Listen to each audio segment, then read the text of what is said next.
Alamin naman natin ang mga pinakahuling kaganapan sa iba't ibang bahagi ng bansa mula kay Naomi Perez.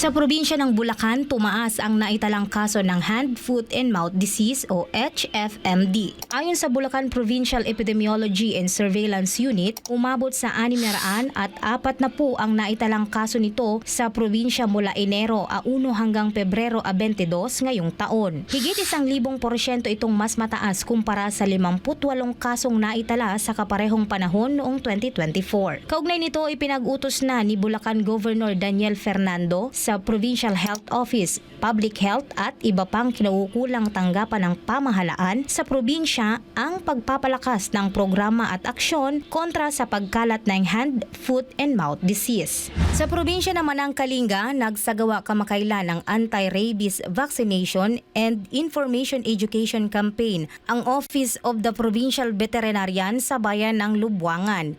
Bahagi ito ng pakikiisa sa Rabies Awareness Month ngayong Marso. Pinangunahan naman ang naturang aktibidad ng Municipal Administrator na si Attorney Jedjet James Tagawtaw kung saan hinikayat nito ang mga may-ari ng alagang hayop na pabakunahan ang kanilang mga alaga. Kabilang sa natalakay dito ang provincial at local rabies ordinance. Para palakasin ang rabies campaign, magsasagawa ng malawakang bakunahan ang naturang tanggapan simula Martes, March 11.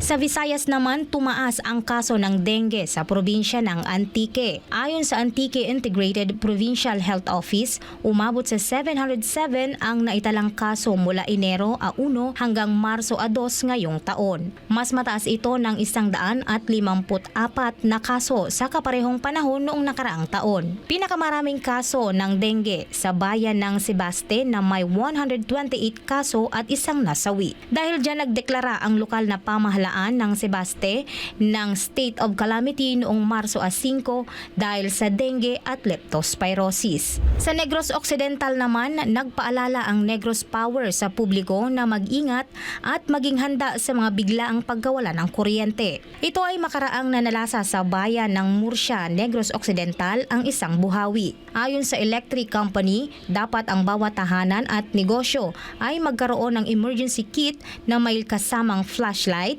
baterya at iba pang mahahalagang gamit upang maging handa sa ganitong mga sitwasyon. Kabilang sa nawalan ng kuryente ang Barangay Alihis sa Bacolod City. Sa Mindanao naman, ipinagdiwang sa Philippine Eagle Center sa Davao City ang 15th Hatch Day ni Vigo. Ang alagang tampok sa 1,000 pesos polymer banknote. Siya ang ika-23 Philippine Eagle na ipinanganak sa Philippine Eagle Center na isang conservation and breeding facility ng mga critically endangered national bird. Samantala, ibinahagi naman ng Philippine Eagle Foundation ang unti-unti nang nagpapakita ng kakayahang lumipad ng batang Philippine Eagle na si Riley.